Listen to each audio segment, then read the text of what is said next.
Everyone, if you simply search this kind of problems over internet will be like telling you, okay, this is a problem of facial recognition. Or by simply listening the example, every one of us can understand this is a problem of facial recognition. Now, how to do this kind of things? So this thing I'm explaining about this slide. So suppose you're approaching this problem, you understood, okay, I have to create something or I have to teach my machine something so that it can recognize my face from others. So what you have to do, you have to collect the data.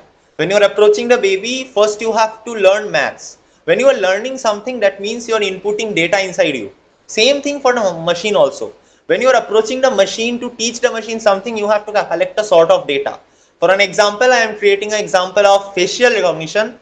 So I need to collect a huge database of faces of maybe facial recognition for a person or for gender, anything.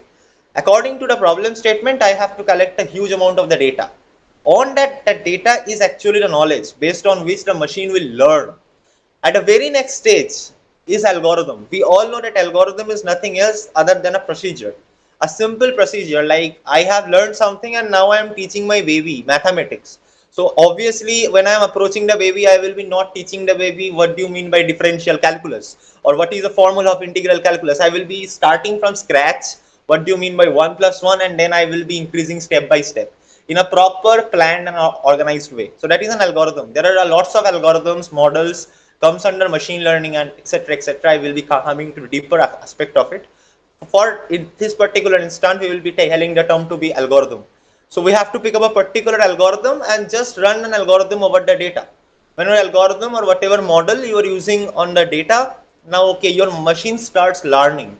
That means now the machine can understand, okay, this is the data. This data means this is the data of a particular human face.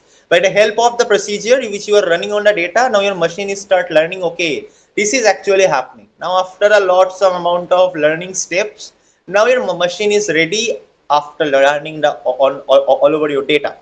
Now the last and important step is the testing. Now when your machine is ready, ready with whatever learned parameters you are providing to it, now you are testing it on any image or on your own face, and now it may give you a false prediction, or it may tell you, okay, this is not your face, that is a false thing or a proper prediction. These two things are a proper outcome of machine learning. So this is any very in a short sentences or in a very small lines what do you mean by machine learning and what is actually this AI is all of.